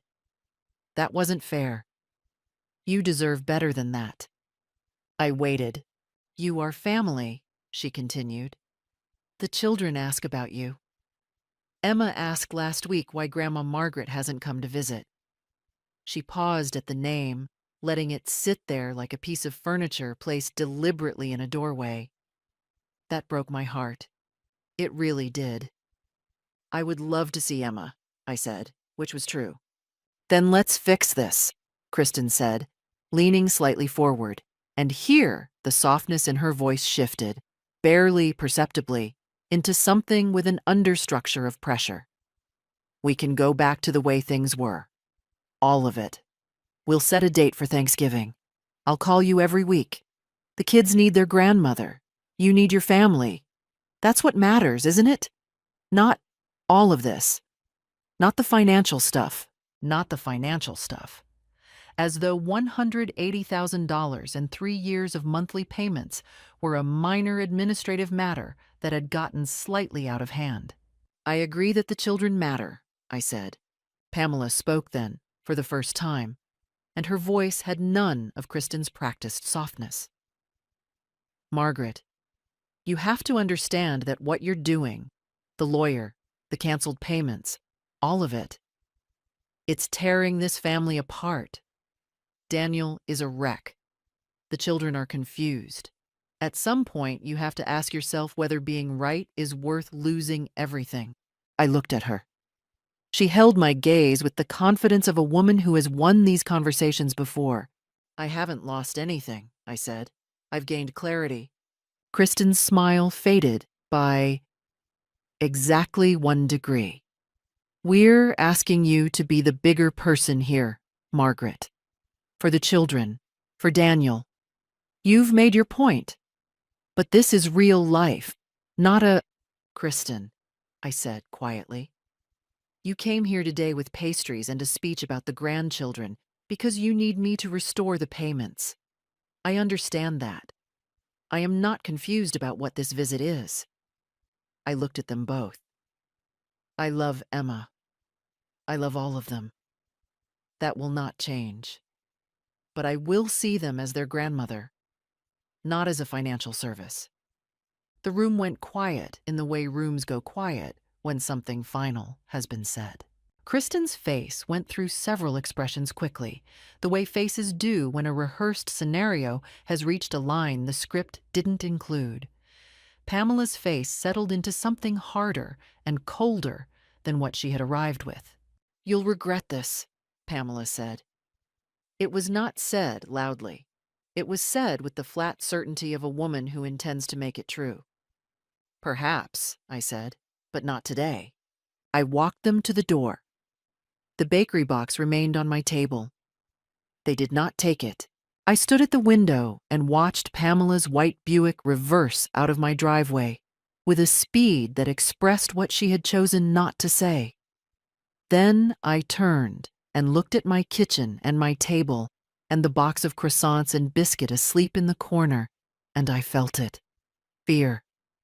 Real and cold and specific. "You'll regret this" from a woman like Pamela was not an empty phrase. But here's what I have learned, and what I knew even then, standing in my kitchen on a Wednesday afternoon. Fear that comes from doing the right thing is a different animal than the fear that comes from doing nothing.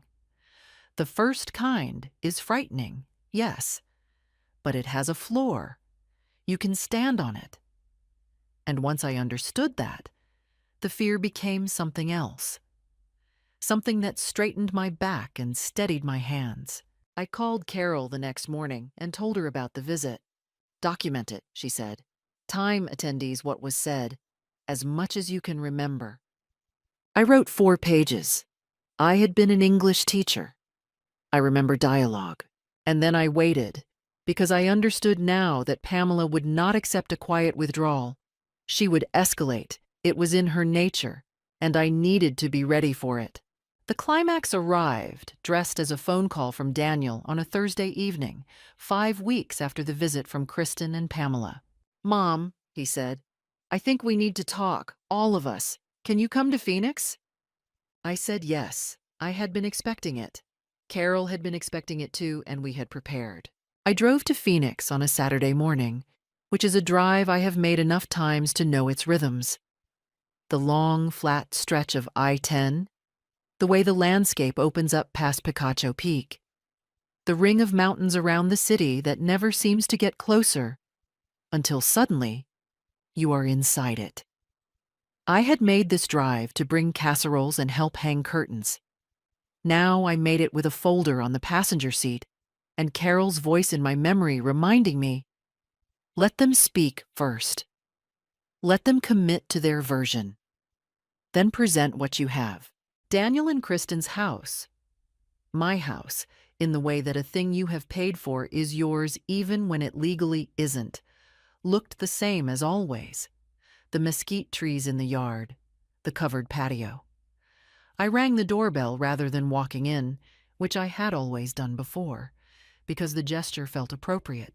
We sat in the living room. Kristen had arranged the furniture slightly, I noticed, so that the single armchair faced the sofa where Daniel and Kristen sat together. Pamela was already there, settled in a chair to the side, which she had apparently invited herself to occupy. The dynamic was visible in the room's geography. Daniel began, and I will give him this. He tried to be honest. He said he had been thinking. He said he knew things had gone wrong. He said he wanted to understand what had happened and find a way forward. His voice was effortful and sincere, in the way of a man who has been carrying weight he did not choose and does not know how to set down. Then Kristen spoke, and the register shifted back to the managed, pressurized warmth I had learned to read precisely. She talked about family. She talked about the children.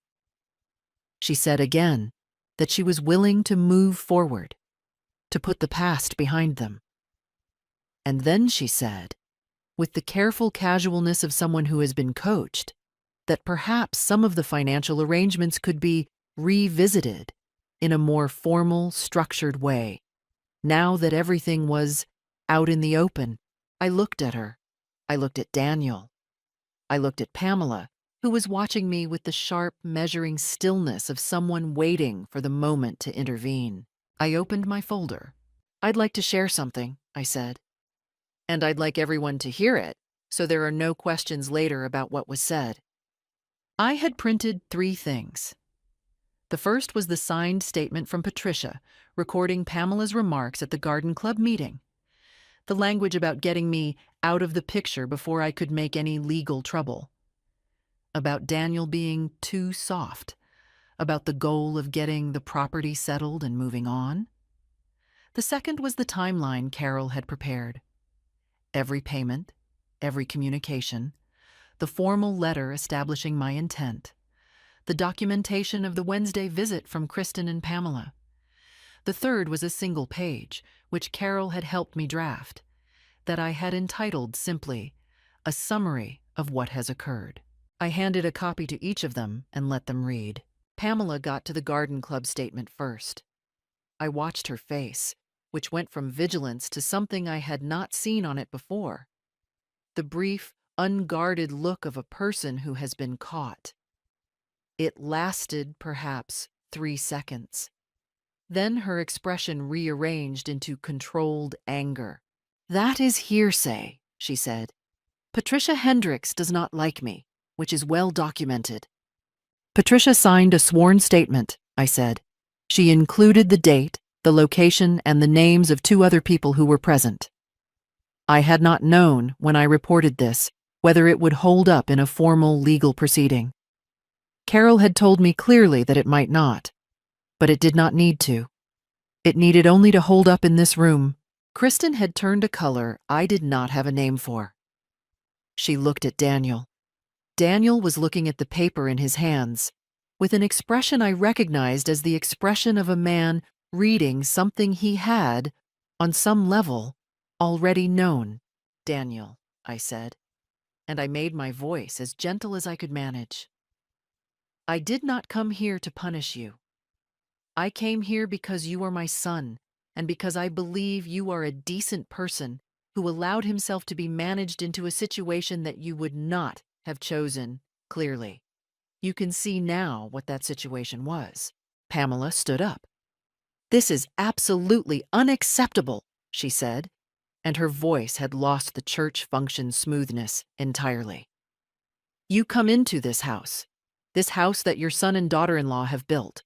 "I built it," I said quietly. "Or rather, I paid for it. That is one of the facts in the document in front of you. You are trying to control your son with money. You have always done that." "Pamela," Daniel's voice flat and exhausted. "Stop." She stopped. The silence was not the silence of an argument paused. It was the silence of something ending. Daniel set the paper down on the coffee table. He looked at Kristen. He looked at his mother, which is to say, he looked at me, and in his face was the particular painful clarity of someone who has been relieved of a story he was not sure he had ever fully believed. "How much?" he said. "Total. Everything." I told him. He closed his eyes for a long moment. What followed was not dramatic in the way of movies, where voices rise and doors slam, and the resolution arrives in a single clean confrontation. Life is tidier and messier than that simultaneously.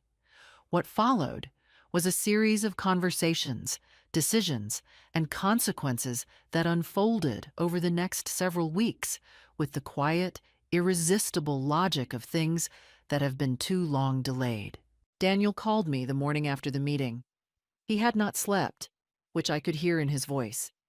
He said he wanted to talk, just the 2 of us, and I said yes, and we talked for 2 hours on the phone. The longest genuine conversation we had had in 3 years. He did not make excuses for himself, which I respected. He said that he had let Kristen and Pamela fill a space, that he had abdicated, that he had been afraid of conflict in his own home and had resolved that fear by pretending there was nothing to see. He said he was sorry. He said it more than once, and he said it with the directness of a man who has decided to stop managing his words and start meaning them. I listened. I did not absolve him immediately because absolution without accountability is not kindness. It is permission. But I told him that I believed he was telling the truth. That was enough for then. The formal consequences came through Carol's office. There had been no fraud. Carol had established that clearly, and I had never claimed otherwise. The house remained Daniel and Kristen's legally, as I had always understood it would. What Carol's documentation had established, beyond dispute, was the full scope of my financial contribution and the deliberate nature of the actions taken to exclude me while retaining that contribution. Whether or not a court would have acted on that, and Carol believed it was unlikely to reach a court. The documentation existed, was formal, and was thorough. It changed the negotiating landscape entirely. Kristen agreed, through Carol, to a written agreement. The terms were not financial. I had never asked for money back, and I did not start then. The terms were behavioral. I would have scheduled reliable, consistent access to the grandchildren. I would be notified of family events in advance. I would be treated as a family member, not a financial instrument.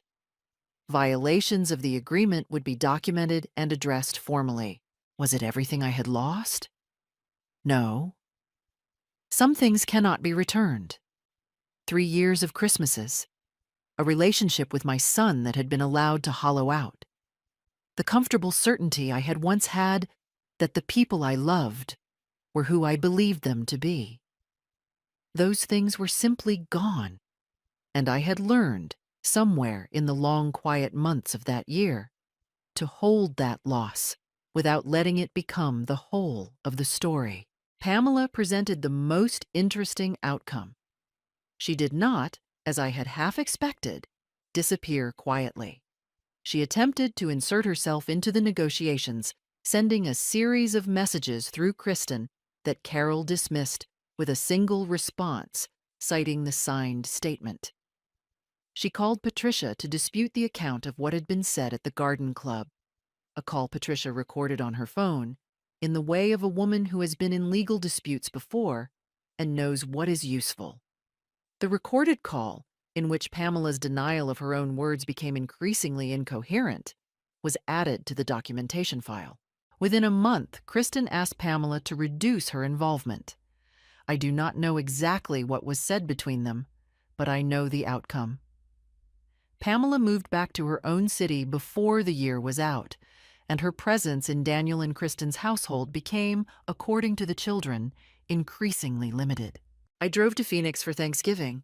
I will not pretend it was uncomplicated. There was an awkwardness at the table that had not been there before, the slight stiffness of people navigating a relationship that has been acknowledged for what it is. Kristen was cordial rather than warm. Daniel was attentive in a way that suggested effort, which I respected more than easy charm. Emma, my granddaughter, climbed into my lap after dinner and showed me a drawing she had made at school, and told me very seriously that the purple figure in the corner was Grandma Margaret. I looked at that drawing for a long time. I did not restore the payments. Not the original amounts, not in the original form. That life was over. But I was at the table. I was real in my granddaughter's world, and I had gotten there by being, for perhaps the first time in our relationship, completely honest about what I was owed and completely clear about what I was willing to give. That is not a small thing. What Pamela had tried to prevent, my presence, my voice, my standing in my own family, she had, in her determination to eliminate me, made permanent. Every conversation, every document, every choice I had made under pressure had been recorded and witnessed. I was not the invisible benefactor anymore. I was a matter of record. A person who has been seen, truly seen, is not so easily erased again. The spring after the Thanksgiving that changed things, I replanted my entire vegetable garden. I had grown tomatoes in the same beds for 11 years, and that spring I decided I wanted something different. Peppers, squash, a long row of sunflowers along the south fence that I had always thought about and never gotten around to. Jim from next door helped me dig the beds out one Saturday morning, and we worked in companionable near silence with the radio going faintly from his garage, And afterward, he brought iced tea from his kitchen, and we sat on my back steps and talked about nothing consequential for an hour. I was happy. Not the anxious, effortful happiness of someone who has arranged her life around other people's approval, but the quieter, more durable happiness of someone who has decided what she actually wants and organized her days accordingly. I still taught, in a way. I had begun volunteering twice a week at the Adult Literacy Center on the east side of Tucson. Working with adults learning to read, many of them in their 40s and 50s and older, people who had spent decades compensating for a gap they had never been able to close. The work was slow and specific, and often moving in ways I had not anticipated. One of my students, a woman named Rosa, who was 54 and learning to read well enough to help her grandchildren with their homework, brought me tamales at Christmas and cried a little when she did. I kept the card she made me on the shelf in my kitchen. Patricia and I walked together on Tuesday and Thursday mornings, a habit we had begun during the difficult months and continued because it turned out to be one of the better habits either of us had ever formed. We talked about everything: books, politics, our gardens, the particular satisfactions and frustrations of being women of a certain age in a world that had not been especially designed with us in mind. These conversations were a form of pleasure that I had not known how much I needed until I had them. Carol sent me a holiday card that December and wrote inside it, in her precise, unhurried hand, "You handled everything with great dignity. It was a privilege." I kept that card too. Biscuit turned 11 that year and slowed down considerably, but he was still there, still warm at the foot of my bed, still willing to follow me from room to room on the chance that I might do something interesting. As for Daniel, Kristen, and Pamela, Daniel and I had built, slowly and without the convenience of pretending the previous years had not happened, something that resembled an honest relationship. It was different from what it had been, smaller in some ways, more load-bearing in others. He called me most Sundays. He had started therapy, which he mentioned once without elaborating and which I did not press him on, though I was glad. The distance between us was not gone, but it was acknowledged, and acknowledged distance is navigable in a way that hidden distance is not. Kristen remained cordial and effortful. I do not think we would have chosen each other in any context other than the one we had been placed in, but she honored the agreement, which mattered more to me than warmth. Emma and her younger brother visited me in Tucson twice that year. I took them to the botanical garden and let them eat more ice cream than was strictly reasonable, and I showed Emma how to plant seeds in small pots, and she carried them home very carefully in her lap in the back seat. Pamela returned to her own city in the fall. I heard, through Patricia, who heard through the Garden Club network with the reliability of a well-maintained telegraph, that Pamela's relationship with Kristen had deteriorated significantly after the events of the previous year. Kristen had apparently told her own mother, in terms that left little room for misinterpretation, that the strategy she had recommended had cost them more than it had gained. Their relationship at last report was formal and infrequent. Pamela, by all accounts, was not a woman who accepted this kind of outcome gracefully, which was, I thought, largely its own punishment. I thought about what I had set in motion sometimes in the evenings on my back porch, with the desert going dark around me and the coyotes starting up somewhere past the fence line. I thought about the woman who had sat in this same spot 18 months earlier with a phone face down on the table and a feeling in her chest like cold water. I thought about the spreadsheet and the attorney's office and the moment I had stood at my door and let 3 people walk out of my house. I thought about the sunflowers, which had grown taller than I expected and were visible from the kitchen window every morning when I made coffee. I had not set out to win. I had set out to be seen, and I had been, finally, completely, and on my own terms. That is, I have come to believe, Enough. That is, in fact, everything. I have told you this story not because the ending is perfect. It isn't. But because I want you to hear what I learned inside it. Generosity given in fear is not generosity. It is a negotiation with yourself that the other person never agreed to. When you give from strength with clear eyes, you can hold what you give with open hands. When you give from the need to be needed, you build a cage for yourself and call it love. I was 68 years old before I understood that being a good mother, a good woman, a good person, does not require you to become invisible in the process. What would you have done? Would you have kept the payments going? Would you have kept the silence? I used to think I would have. Then I sat in the dark with my spreadsheet, and I realized silence is only peaceful when both people have agreed to it. Thank you for sitting with me through this story. It meant something to me to tell it.